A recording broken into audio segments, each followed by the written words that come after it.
زیادہ سے زیادہ یہ کہا جا سکتا تھا کہ شہر کی ناکہ بندی کر دی جائے۔ دوسری صورت یلغار کی تھی۔ خالد رضی اللہ عنہ دیوار کے دروازے سے خاصا پیچھے ایک اوٹ میں بیٹھ گئے۔ چاندنی اتنی صاف تھی کہ دیوار کے اوپر سے خالد رضی اللہ عنہ نظر آ سکتے تھے۔ شہر کا بڑا دروازہ کھلا۔ خالد رضی اللہ عنہ سمجھے کہ عقیدر فوج لے کر باہر آ رہا ہے اور وہ ان پر حملہ کرے گا، لیکن عقیدر کے پیچھے پیچھے چند سوار باہر نکلے اور دروازہ بند ہو گیا۔ خالد رضی اللہ عنہ کو یاد آیا کہ تبوک سے روانگی کے وقت رسول کریم صلی اللہ علیہ وآلہ وسلم نے انہیں کہا تھا عقیدر تمہیں شاید شکار کھیلتا ہوا ملے گا۔ عقیدر بن مالک کے متعلق مشہور تھا کہ وہ جیسے شکار کھیلنے کے لیے ہی پیدا ہوا تھا۔ صحرا میں شکار رات کو ملتا تھا کیونکہ دن کے وقت جانور دب کے چھپے رہتے تھے۔ پورے چاند کی رات بڑے شکار کے لیے موزوں سمجھی جاتی تھی۔ یہ رسول اکرم صلی اللہ علیہ وآلہ وسلم کی انٹیلیجنس کا کمال تھا کہ آپ صلی اللہ علیہ وآلہ وسلم نے دشمن کی عادات کو اور خصلتوں کا بھی پتہ چلا لیا تھا، اور آپ صلی اللہ علیہ وآلہ وسلم نے خالد رضی اللہ عنہ کو عقیدر کے متعلق پوری معلومات دے دی تھی۔ خالد رضی اللہ عنہ نے جب دیکھا کہ عقیدر بن مالک چند ایک سواروں کے ساتھ باہر آیا ہے تو انہوں نے اس کے انداز کا پوری طرح جائزہ لیا۔ خالد رضی اللہ عنہ سمجھ گئے کہ عقیدر کو معلوم ہی نہیں ہو سکا کہ 400 مسلمان سوار اس کے شہر کے قریب پہنچ گئے ہیں اور وہ شکار کھیلنے جا رہا ہے۔ خالد رضی اللہ عنہ اپنے آدمی کے ساتھ رینگتے سرکتے پیچھے آئے۔ جب عقیدر اپنے سواروں کے ساتھ نظروں سے اوجھل ہو گیا تو خالد رضی اللہ عنہ دوڑ کر اپنے سواروں تک پہنچ گئے۔ انہوں نے کچھ سوار منتخب کیے اور اپنے تمام سواروں کو انہوں نے تیاری کی حالت میں رکھا تھا۔ وہ سواروں کے ایک جیش کو اپنی قیادت میں اس طرف لے گئے جدھر عقیدر گیا تھا۔ خالد رضی اللہ عنہ نے یہ خیال رکھا کہ عقیدر شہر سے اتنا آگے چلا جائے کہ جب اس پر حملہ ہو تو شہر تک اس کی آواز بھی نہ پہنچ سکے۔ رات کے سناٹے میں اتنے زیادہ گھوڑوں کی آواز کو دبایا نہیں جا سکتا تھا۔ عقیدر اور اس کے ساتھیوں کو پتہ چل گیا تھا کہ ان کے پیچھے گھڑ سوار آ رہے ہیں۔ عقیدر کا بھائی حسان بھی اس کے ساتھ تھا۔ اس نے کہا کہ وہ جا کے دیکھتا ہے کہ یہ کون ہے۔ اس نے اپنا گھوڑا پیچھے کو موڑا ہی تھا کہ خالد رضی اللہ عنہ نے اپنے سواروں کو ہلہ بولنے کا حکم دے دیا۔ عقیدر کو خالد رضی اللہ عنہ اور ان کے سواروں کی للکار سے پتہ چلا کہ یہ مسلمان ہیں۔ حسان نے برچھی سے مقابلہ کرنے کی کوشش کی لیکن مارا گیا۔ عقیدر اپنے سواروں سے ذرا الگ تھا۔ خالد رضی اللہ عنہ نے اپنے گھوڑے کو ایڑ لگائی اور رخ عقیدر کی طرف کر دیا۔ عقیدر ایسا بوکھلایا کہ خالد رضی اللہ عنہ پر وار کرنے کی بجائے اس نے راستے سے ہٹنے کی کوشش کی۔ خالد رضی اللہ عنہ نے اس پر کسی ہتھیار سے وار نہ کیا، نہ گھوڑے کی رفتار کم کی۔ انہوں نے گھوڑا عقیدر کے گھوڑے کے قریب سے گزارا اور بازو عقیدر کی کمر میں ڈال کر اسے اس کے گھوڑے سے اٹھا کر اپنے ساتھ ہی لے گئے۔ عقیدر بن مالک کے شکاری ساتھیوں اور محافظوں نے دیکھا کہ ان کا فرما روا پکڑا گیا اور اس کا بھائی مارا گیا ہے تو انہوں نے خالد رضی اللہ عنہ کے سواروں کا مقابلہ کرنے کے بجائے بھاگ نکلنے کا راستہ دیکھا۔ وہ زمین ایسی تھی کہ چھپ کر نکل جانے کے لیے نشیب، کھڈ اور ٹیلے بہت تھے۔ ان میں سے کچھ زخمی ہوئے لیکن نکل گئے۔ شہر میں داخل ہو کر انہوں نے دروازہ بند کر لیا۔ خالد رضی اللہ عنہ بن ولید نے عقیدر کو پکڑے رکھا اور کچھ دور جا کر گھوڑا روکا۔ عقیدر سے کہا کہ اس کے بھاگ نکلنے کی کوئی صورت نہیں۔ انہوں نے اسے گھوڑے سے اتارا اور خود بھی اترے۔ کیا تم اپنے آپ کو ناقابل تسخیر سمجھتے تھے؟ خالد رضی اللہ عنہ نے پوچھا۔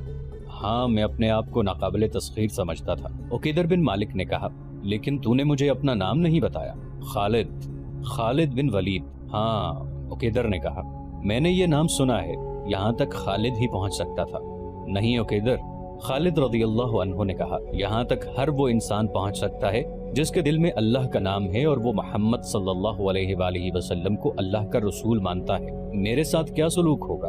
عقیدر نے پوچھا۔ تیرے ساتھ وہ سلوک نہیں ہوگا جو تو نے ہمارے رسول صلی اللہ علیہ وآلہ وسلم کے ایلچی کے ساتھ کیا تھا۔ خالد رضی اللہ عنہ نے کہا، ہم سے اچھے سلوک کی توقع رکھ ابن مالک۔ اگر ہم رومی ہوتے اور ہرقل کے بھیجے ہوئے ہوتے تو ہم کہتے کہ اپنا خزانہ اور اپنے شہر کی بہت ہی خوبصورت لڑکیاں اور شراب کے مٹکے ہمارے حوالے کر دے۔ پہلے ہم عیش و عشرت کرتے، پھر ہرقل کے حکم کی تعمیل کرتے۔ ہاں، عقیدر نے کہا، رومی ہوتے تو ایسا ہی کرتے اور وہ ایسا کر رہے ہیں۔ وہ کون سا تحفہ ہے جو میں ہرقل کو نہیں بھیجتا؟ ولید کے بیٹے، مجھ پر لازم ہے کہ رومیوں کو خوش رکھوں۔ کہاں ہے رومی؟ خالد رضی اللہ عنہ نے کہا، کیا تو انہیں مدد کے لیے بلا سکتا ہے؟ ہم تیری مدد کو آئیں گے۔ میں تجھے قیدی بنا کر نہیں، معزز مہمان بنا کر اللہ کے رسول صلی اللہ علیہ وآلہ وسلم کے پاس لے جا رہا ہوں۔ تجھ پر کوئی ظلم نہیں ہوگا، جبر نہیں ہوگا۔ ہم دشمنی کا نہیں، دوستی کا پیغام لے کر آئے ہیں۔ ہمارے رسول صلی اللہ علیہ وآلہ وسلم کے سامنے جا کر تجھے تعصف ہوگا کہ جس کا تو دشمن رہا ہے وہ تو دوستی کے قابل ہے۔ عقیدر بن مالک کی جیسے زبان گنگ ہو گئی، اس نے کچھ بھی نہ کہا۔ اس کا گھوڑا وہیں کہیں آوارہ پھر رہا تھا۔ خالد رضی اللہ عنہ نے اپنے سواروں سے کہا کہ عقیدر کے گھوڑے کو پکڑ لائیں۔ سوار گھوڑے کو پکڑ لائے۔ خالد رضی اللہ عنہ نے عقیدر کو گھوڑے پر سوار کیا اور تبوک واپسی کا حکم دیا۔ تبوک پہنچ کر خالد رضی اللہ عنہ نے عقیدر بن مالک کو رسول خدا صلی اللہ علیہ وآلہ وسلم کے حضور پیش کیا۔ آپ صلی اللہ علیہ وآلہ وسلم نے اس کے آگے اپنی شرطیں رکھی، لیکن ایسی شرط کا اشارہ تک نہ کیا کہ وہ اسلام قبول کر لے۔ اس کے ساتھ مہمانوں جیسا سلوک کیا گیا، اس پر کوئی خوف طاری نہ کیا گیا۔ اسے یہی ایک شرط بہت اچھی لگی کہ مسلمان اس کی حفاظت کریں گے۔ اس نے جزیہ دینے کی شرط مان لی اور دوستی کا معاہدہ کر لیا۔ بے شک صرف مسلمان ہیں جو میری مدد کو پہنچ سکتے ہیں، معاہدہ کر کے اس نے کہا تھا۔ جب عقیدر بن مالک نے بھی دوستی کا معاہدہ کر کے مسلمانوں کو جزیہ دینا قبول کر لیا تو کئی اور چھوٹے چھوٹے قبیلوں کے سردار تبوک میں رسول کریم صلی اللہ علیہ وآلہ وسلم کے پاس آ گئے اور اطاعت قبول کر لی۔ اس طرح دور دور تک کے علاقے مسلمانوں کے زیر اثر آ گئے اور تمام قبائلی مسلمانوں کے اتحادی بن گئے۔ ان میں متعدد قبائل نے اسلام قبول کر لیا۔ اب رومیوں سے جنگ کی ضرورت نہیں رہی تھی، ان کی پیش قدمی کا رستہ رک گیا تھا، بلکہ ہرقل کے لیے خطرہ پیدا ہو گیا تھا کہ وہ مسلمانوں سے ٹکر لینے کو آگے بڑھا تو راستے کے تمام قبائل اسے اپنے علاقے میں ہی ختم کر دیں گے۔ رسول اکرم صلی اللہ علیہ وآلہ وسلم نے مجاہدین کے لشکر کو مدینہ کو واپسی کا حکم دیا۔ یہ لشکر دسمبر 630 عیسوی میں مدینہ پہنچ گیا۔ اسلام عقیدے کے لحاظ سے اور عسکری لحاظ سے بھی ایک ایسی طاقت بن چکا تھا کہ رسول کریم صلی اللہ علیہ وآلہ وسلم کے بھیجے ہوئے ایلچی کہیں بھی چلے جاتے، انہیں شاہی مہمان سمجھا جاتا اور ان کا پیغام احترام سے سنا جاتا۔ رسول کریم صلی اللہ علیہ وآلہ وسلم نے دور دراز کے قبیلوں اور چھوٹی بڑی حکومتوں کو قبول اسلام کے دعوت نامے بھیجنے شروع کر دیے۔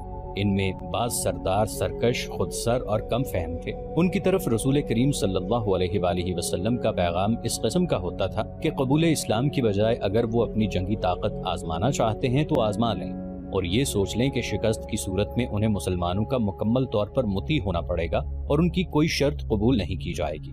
رسول کریم صلی اللہ علیہ وآلہ وسلم نے ایک ایسی مہم خالد رضی اللہ عنہ بن ولید کی زیر کمان یمن کے شمال میں نجران بھیجی۔ وہاں قبیلہ بنو حارثہ بن کعب آباد تھا۔ ان لوگوں نے رسول کریم صلی اللہ علیہ وآلہ وسلم کے پیغام کا مذاق اڑایا تھا۔ خالد رضی اللہ عنہ مجاہدین کے ایک سوار دستے کو، جس کی تعداد 400 تھی، ساتھ لے کر جولائی 631 عیسوی میں یمن کو روانہ ہوئے۔ مشہور مورخ ابن حشام نے لکھا ہے کہ رسول اللہ صلی اللہ علیہ وآلہ وسلم سے خالد رضی اللہ عنہ نے کہا تھا کہ انہیں حملے کے لیے نہیں بھیجا جا رہا، بلکہ وہ پیغام لے کر جا رہے ہیں۔ چونکہ بنو حارثہ سرکش ذہنیت کی وجہ سے کسی خوش فہمی میں مبتلا ہیں، اس لیے خالد رضی اللہ عنہ انہیں 3 بار کہیں کہ وہ اسلام قبول کر لیں۔ اگر وہ سرکشی سے باز نہ آئیں اور خونریزی کو پسند کریں تو انہیں خونریزی کے لیے للکارا جائے۔ خالد رضی اللہ عنہ جس جارحانہ انداز سے وہاں پہنچے اور جس انداز سے انہوں نے بنو حارثہ بن کعب کو قبول اسلام کی دعوت دی، اس نے مطلوبہ اثر دکھایا۔ اس قبیلے نے بلا حیل و حجت اسلام قبول کر لیا۔ خالد رضی اللہ عنہ واپس آنے کی بجائے وہیں رکے رہے اور انہیں اسلام کے اصول اور ارکان سمجھاتے رہے۔ خالد رضی اللہ عنہ بن ولید، جنہیں تاریخ نے فن حرب و ضرب کا ماہر اور صف اول کا سالار تسلیم کیا ہے، نجران میں 6 مہینے مبلغ اور معلم بنے رہے۔ انہوں نے جب دیکھا کہ اسلام ان لوگوں کے دلوں میں اتر گیا ہے تو خالد رضی اللہ عنہ جنوری 632 عیسوی میں واپس آ گئے۔ ان کے ساتھ بنو حارثہ کے چند ایک سرکردہ افراد تھے جنہوں نے رسول کریم صلی اللہ علیہ وآلہ وسلم کے دست مبارک پر بیعت کی۔ رسول خدا صلی اللہ علیہ وآلہ وسلم نے ان میں ایک کو امیر مقرر کیا۔ اسلام کے دشمنوں نے جب دیکھا کہ مسلمانوں کو میدان جنگ میں شکست دینا ممکن نہیں رہا اور یہ بھی دیکھا کہ اسلام لوگوں کے دلوں میں اتر گیا ہے، تو انہوں نے اسلام کو نقصان پہنچانے کا ایک اور طریقہ اختیار کیا۔ یہ تھا رسالت اور نبوت کا دعویٰ۔ متعدد افراد نے نبوت کا دعویٰ کیا، جن میں بنی اسد کا طلیحہ، بنی حنفیہ کا مسیلمہ اور یمن کا اسود عنسی خاص طور پر قابل ذکر ہیں۔ اس کا نام عقیلہ بن کعب تھا۔ کیونکہ اس کا رنگ کالا تھا اس لیے وہ اسود کے نام سے مشہور ہوا۔ اسود عربی میں کالے کو کہتے ہیں۔ وہ یمن کے مغربی علاقے کے ایک قبیلے انس کا سردار تھا، اس لیے اس کو اسود العنسی کہتے تھے۔ تاریخ میں اس کا یہی نام آیا ہے۔ وہ عبادت گاہ کا کاہن بھی رہ چکا تھا۔ بالکل سیاہ رنگت کے باوجود اس میں ایسی کشش تھی کہ لوگ اس کے ہلکے سے اشارے کا بھی اثر قبول کر لیتے تھے۔ اس میں مقناطیس جیسی قوت تھی کہ عورتیں اس کے کالے چہرے کو ناپسند کرنے کی بجائے اس کے قریب ہونے کی کوششیں کرتی تھیں۔ اس نے یہ پراسراریت عبادت گاہ میں حاصل کی تھی۔ کاہن کو لوگ دیوتاؤں کا منظور نظر اور ایلچی سمجھتے تھے۔ اس علاقے کے زیادہ تر لوگوں نے اسلام قبول کر لیا تھا۔ اسود کے اپنے قبیلے میں اسلام داخل ہو چکا تھا، لیکن اسود نے ان کے خلاف کبھی کوئی بات نہیں کی تھی، جیسے ان لوگوں کے ساتھ اس کا کوئی تعلق ہی نہ ہو۔ بعض مورخین نے لکھا ہے کہ وہ خود بھی مسلمان ہو گیا تھا۔ اس وقت یمن کا حکمران بازان نامی ایک ایرانی تھا۔ ایران کا شہنشاہ خسرو پرویز کسرا تھا۔ رسول کریم صلی اللہ علیہ وآلہ وسلم نے دور کے ملکوں کے جن بادشاہوں کو قبول اسلام کے خطوط لکھے تھے ان میں شہنشاہ ایران بھی تھا۔ اسے خط دینے کے لیے رسول اللہ صلی اللہ علیہ وآلہ وسلم نے عبداللہ بن حذافہ کو بھیجا تھا۔ عبداللہ رضی اللہ عنہ نے خسرو پرویز کے دربار میں اسے خط دیا۔ اس نے خط کسی اور کو دے کر کہا کہ اسے اس کا ترجمہ سنایا جائے۔ اسے جب خط اس کی زبان میں سنایا گیا تو وہ آگ بگولا ہو گیا۔ اس نے غصے سے باولا ہو کر خط کو بری طرح پھاڑ کر اس کے پرزے پھینک دیے اور عبداللہ رضی اللہ عنہ بن حذافہ کو دربار سے نکال دیا۔ عبداللہ رضی اللہ عنہ اتنی دور کی مسافت سے آئے اور رسول اللہ صلی اللہ علیہ وآلہ وسلم کے حضور بتایا کہ شہنشاہ ایران نے خط پھاڑ ڈالا ہے۔ خسرو پرویز کا غصہ خط پھاڑنے سے ٹھنڈا نہیں ہوا تھا۔ یمن پر ایران کی حکمرانی تھی اور بازان وہاں کا گورنر تھا۔ شہنشاہ ایران نے اپنے گورنر بازان کو خط بھیجا کہ حجاز میں محمد نام کا ایک آدمی ہے جس نے نبوت کا دعویٰ کر رکھا ہے۔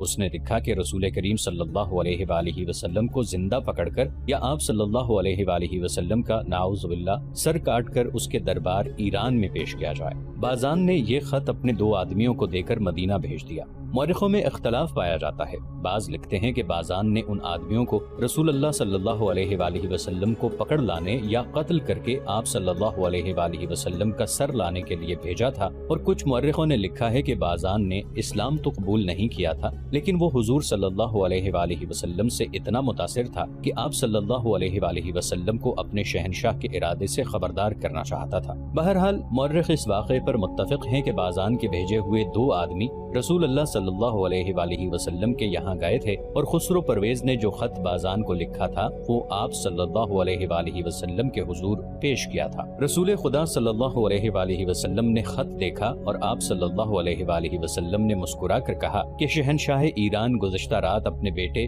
شیرویہ کے ہاتھوں قتل ہو گیا ہے، اور آج صبح سے ایران کا شہنشاہ شیرویہ ہے۔